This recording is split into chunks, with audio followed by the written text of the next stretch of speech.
Hello, everybody. Welcome to Inclusion EN579 for the AME cohort. My name is Mike Heaney, H-U-E-N-E, and I'm going to be your instructor for the semester. Thought I'd take a moment to introduce myself and get you into the course. I am a third grade teacher at Emmons Lake Elementary in Caledonia, Michigan, and this is my 29th year teaching, so that's included a lot of years of teaching special education. And I've taught a lot of the special education courses at Aquinas for the last 20 years in the LD program. So let's take a moment and dig right in. This is going to be a completely online course in an asynchronous format. So we're not going to have any regular scheduled meeting times. It's completely working at your own pace with a couple hard due dates. So let's dig in, and I'll reduce myself here so that you can see better. And let's see here. You're going to want to look for, when you get into Course Connect, you're going to want to look for, well, where is it? Here it is, EN579 AMEW1 Inclusion. So we'll go ahead and click that. And when you log in, I get a little welcome here, and then you'll see I have a syllabus listed for you, which I will also include in this email with the video.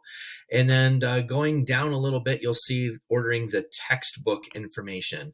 I'll click that in a minute. You are going to need this text every module that we do. And you can order it at the bookstore. Maybe online will be cheaper renting it or using the electronic format, whatever you prefer. The textbook, I'll warn you, is not very good quality. It's a loose leaf, but you will need that. There's a link to Pearson here. It's teaching students with special needs in general education classrooms, and the ESBN number here is for ordering. So how I have the course set up. I have it set up in 12 modules. And so each module has a list of tasks. You will see they're in bookwork, lecture activities, video activities. A couple of them have web activities, a web quest. And I think I call those web quest activities. Let's see here. Yep, here's one. It shows you web quest activities. Basically, my suggestion is open everything. So when you see bookwork here, number 1, read chapter 12, and right underneath it, if you open it, it will tell you a little bit about the book, and it'll say, hey, you know what? Print this reading guide and read the chapter, take notes on it, and then take the quiz. So right below, you will see that you have the chapter 12 reading guide here. And the reading guides are either going to be empty notes where you fill in the blank, or it'll list some questions, or sometimes they'll just be the actual screenshot of the quiz itself to let you know what the questions are that you need to look for as you're reading. So you'll read the text, they go pretty much in order, take notes, and then you'll go and you'll take the quiz on Course Connect following the reading. And the questions are literally the same questions off the reading guide. So, and you'll get a pretty instant score on that, which kind of should help you know how you're doing as you go. So those reading guides are important because they kind of let you know what to expect on the quiz. Now, if you're having trouble finding something in the book, you can email me and I will definitely help guide you to the answer. And if you get a question wrong on the quiz, go ahead and email me as well, because if you want to explain why you chose what you chose, or if you're confused about the answer, let me know, and I can help explain it, and I'm even willing to change your point on the quiz to help correct that for you. My intent is not to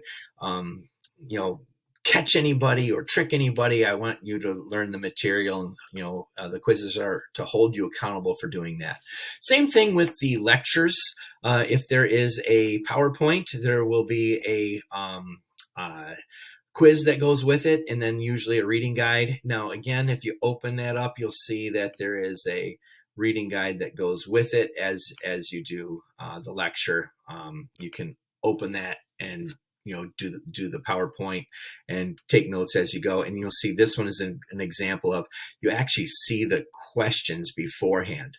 Autism, I got to go in there and update a couple things. The numbers are constantly changing, and I do believe I need to update that quiz to get the right answer for the number of people with autism. So stay tuned for that. There are a number of videos to watch as well. Now, the videos all have a timed quiz, and when you click that, it's going to scare you a little bit because it's going to say you got 3 minutes to type me an answer. Don't worry, I just want the your first thoughts on it. What inspired you? What surprised you? What moved you? There might be a little note on here of what to write about before you click. I don't want you to go into Microsoft Word and type up 3 pages and then submit it.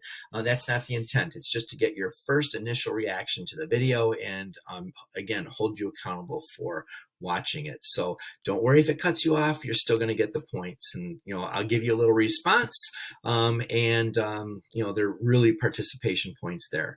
Other than that, like I say, open everything, go through the points. There are some hard due dates. What I did is I set up the first 4 modules to be due on Thursday, March 2nd, which gives you about a week to do the book or get the book and 6 weeks to do the first 4 modules.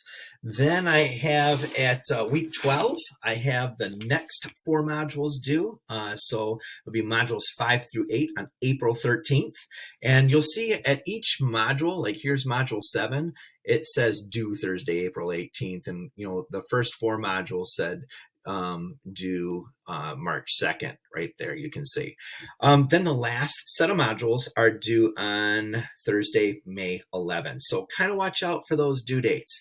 Really, what I try to do is be respectful of your time, realizing many of you are working in schools, let you budget your own time, but still keep you on track with getting your work done so that you don't wait till the end to get it all done.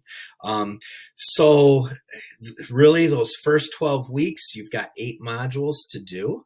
Which gives you a leeway of 2 weeks on each set of 4 modules. Now, the last set of modules seems like there's not as much time, but that's because you're actually doing modules 9, 10, and 11. Module 12 is only for students enrolled in the DHH program, which is the Deaf and Hard of Hearing Consortium for the state of Michigan.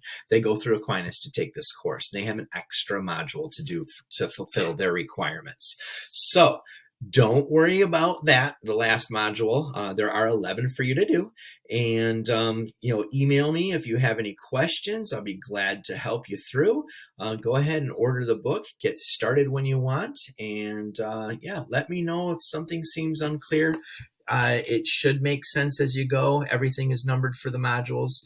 And one thing I will say is, once the hard due date sets, I go back and grade your individual responses. So I kind of wait for everyone to submit and then I grade. I'm busy too. I'm teaching a face-to-face class and teaching every day. So I wait till they're all submitted. Then I go and I'll comment on your comment of the videos and things like that. So anyway, otherwise, let me know if you need any help and I will be glad to help you. Have a great semester.